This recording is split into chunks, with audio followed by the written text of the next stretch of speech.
For the longest time, one of my biggest goals is to complete a marathon. It's something I've seen others do, and after watching their videos, I felt motivated and inspired. An entire marathon is 26.2 miles, and the most I've ever run once was 8 miles. And running and completing a marathon would mean the world to me. Let me explain. About a year ago, I had risked everything to drop out of college to do something that I had never done before, starting a business. And after 2 different attempts, I had lost all my money and all my confidence along with it. It was a pretty terrible time in my life. And after sitting alone in my room, watching other YouTubers run, I searched and I found that my city was hosting a marathon.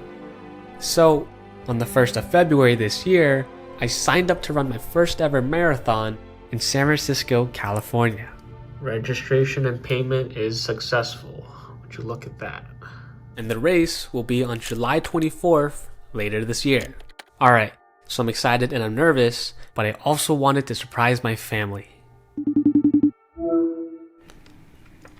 There's something I want to tell you. Oh, okay. What do you think about me running a marathon? That's it? Run a marathon? That's not a joke. I mean, if you can't run it, you're just going to end up walking it. I know. Okay. Just for a YouTube video. I said, I'm going to run a marathon. Oh, great heavens. It's like kind of torture. It's like the mile, but you choose to do it 26 times. Just don't hurt yourself. That's the number one priority. You know, do the research. A lot of it is mental too, you know? No, you could be halfway through and say, I just can't do this anymore, but half of it is just really mental. Okay, take care. Alright, bye.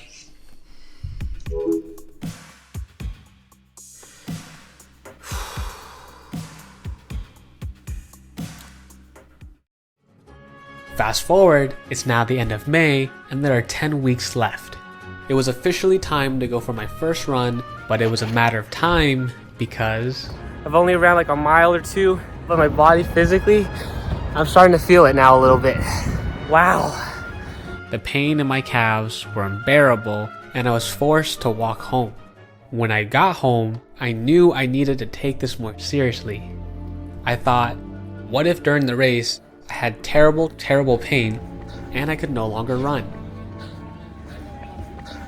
Right then and there, I had to make a difficult decision.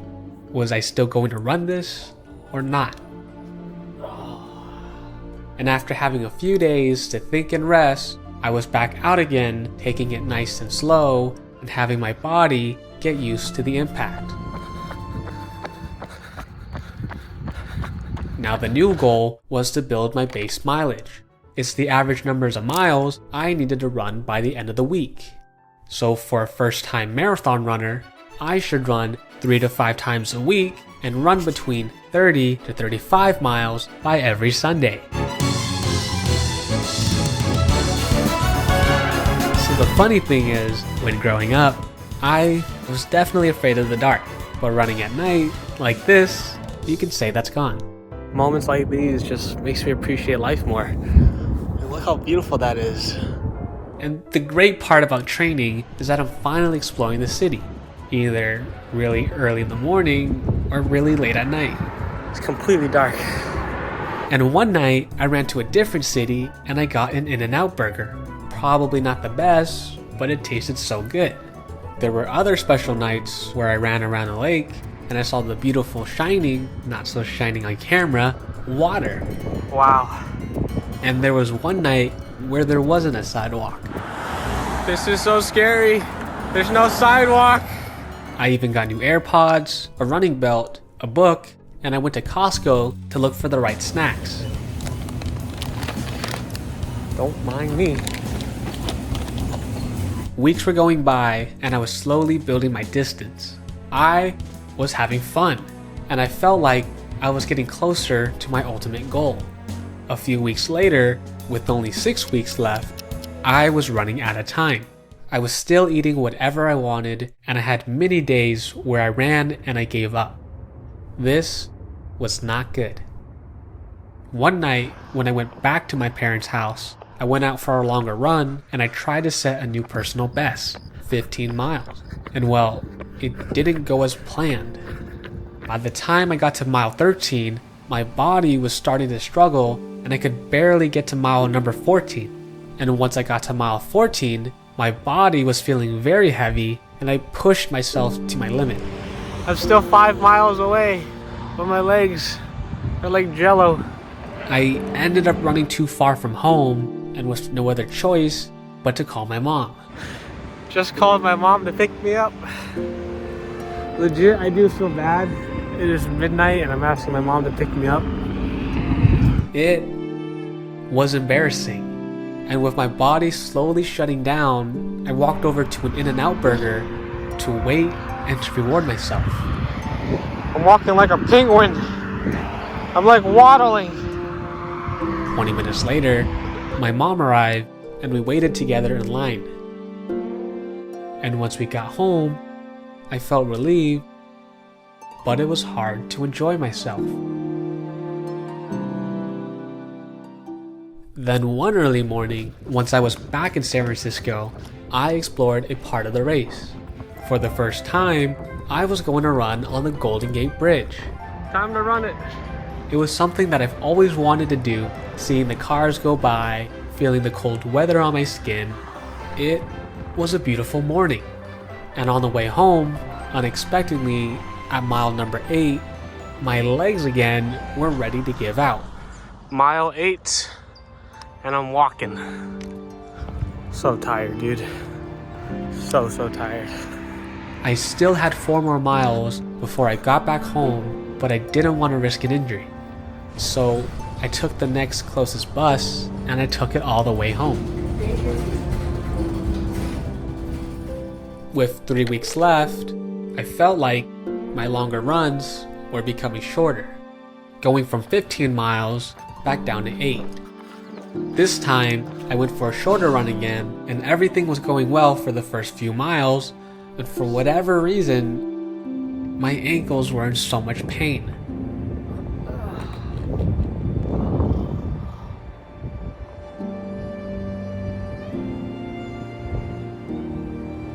I was shocked that I couldn't run a shorter distance.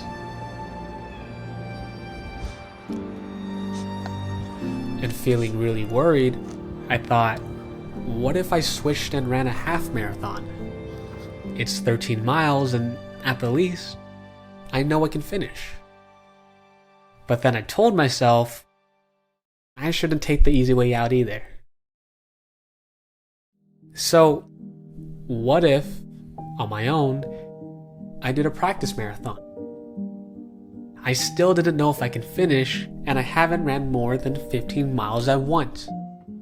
I'm like legitimately exhausted at mile 15, and I have to run 11 more miles. I'm not even there yet. But then I Googled, and it said I shouldn't do that either. I wouldn't have enough time to recover. And I was so stressed that one night when I was trying to sleep, I kept waking up constantly.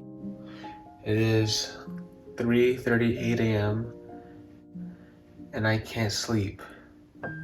So with the last 11 days before race day, I was resting, reading, and wanting to get this over with, and eating a little healthier too. Thanks, Mom. And 2 days out, I went to go get my running bib, and my sister's here. What are you doing? While walking around, figuring out where to pick up my bib, we came across this board and my sister hands me a marker. Here. It's for you. It looked like almost everyone who was passing by was writing anything they wanted. Get on in there. And once it was my turn, I didn't know what to write. And I wrote,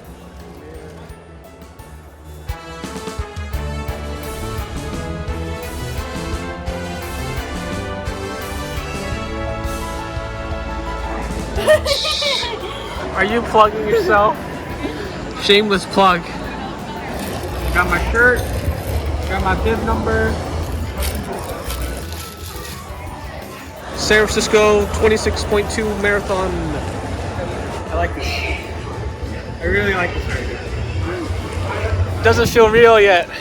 Race day is in 2 days. What the heck? What the heck, bro? What the heck?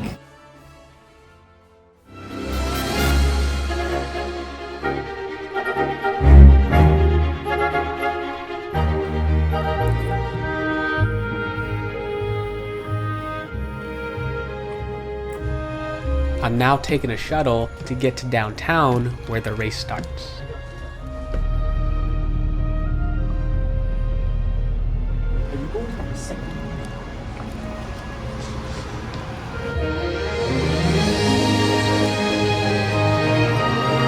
Just sent my family a picture, letting them know I'm about to get started.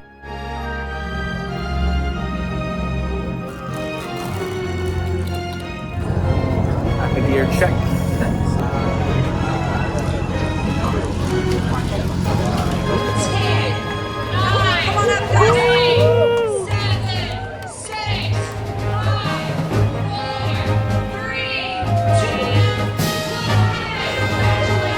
We're moving. 5:38, and your journey starts now. 6.2 miles. Let's go! So, finally starting the race. I have up to 6 hours to finish, otherwise I'm not walking home with a medal. It is so quiet. Pier 27. Already mile 2. Reaching mile 2 in like 0.2. Woo! This is Rishi, who I just met and will be running this together. Coming up on mile 2. Easy peasy. Got a running buddy. For the first few miles, they were pretty easy. It's cold, there's a nice little breeze, and everyone's spirits were high. And every 45 minutes, I had an energy gel. First time having a gel and it tastes really weird. Up next, the bridge. Having a lot of time, I was thinking, what happens if people try to skip parts of the race? And as I approached mile number 6, there were sensors that pick up your bib. Alright, go all the way back, and then go up, and then around. Coming for you.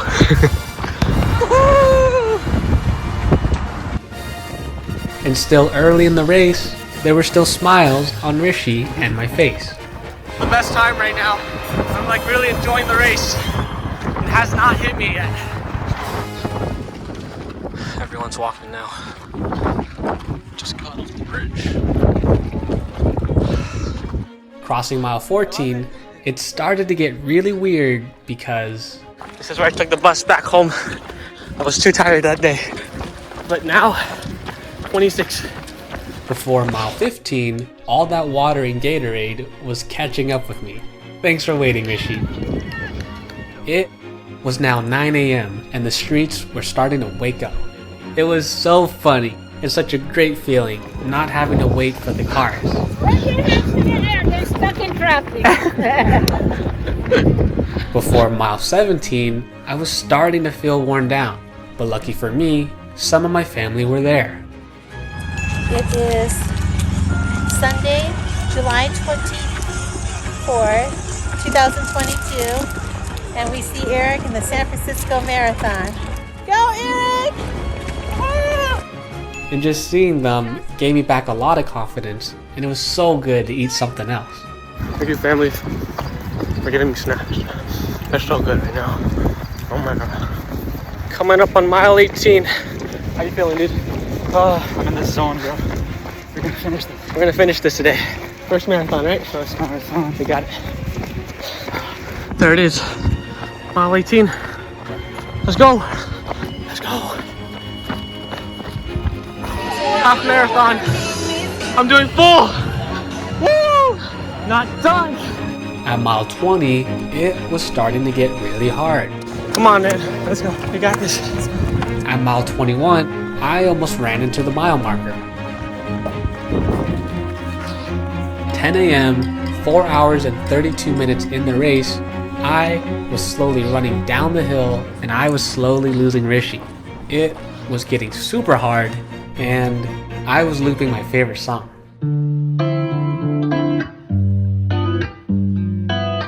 All I'm saying is, if you do a marathon, run with a friend, or find someone the day of, like me. At mile 22, the pain was constantly in my head. But for the last few miles, I wanted to run for someone I love. It's just for the amazing support my family's given me. Thank you so much. And at this point, the weather was really warming up, and in the heat of the moment, I threw some water over myself, and some of it went down my pants. That went down my pants. I have a soggy ass now.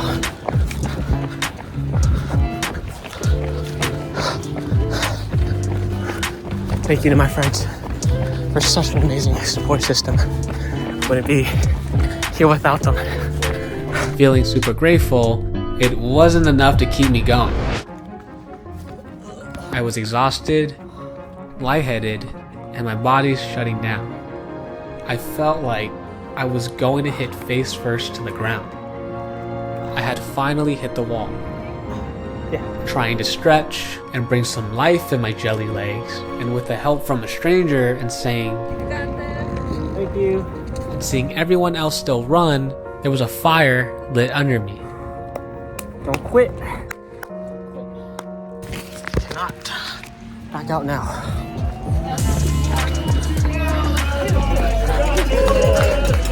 Thank you to everyone who came out today. Thank you all the water. The love out here is electrifying. Oh my god. So good. Trying to finish the last 3 toughest miles, this was all willpower. My lower body was in shock, and all I wanted to do was to finish. We're at 26, or 20, what? 25, the Giants, the bridge, I'm almost there. To anyone who has a dream, go after it. If I can do this, you can do anything. Easy. In passing the Giants baseball stadium, I had recognized a familiar face up ahead, and I started to run a little bit faster. I had finally caught up to Rishi, and I knew we were finishing this no matter what. Bring it up, baby! Power up. Let's go! This was it. Mile 26. And I'm remembering all the time I spent training. I used to think, why would anyone run this much? Why would anyone want to feel this much pain? Running taught me the biggest lesson in life, where when you're faced with a challenge or with a goal, and when times are tough, you can decide to quit or to keep pushing forward. If I hadn't taken a chance and signed up, if I hadn't pushed myself and continued, I wouldn't be out there running. And anything that's worthwhile is never easy. It takes a lot of work and a lot of perseverance. Let's go!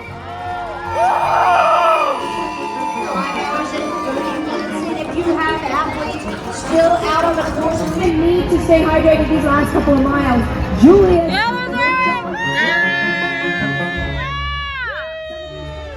When I crossed the finish line, I wanted to cry, but my body had no more water.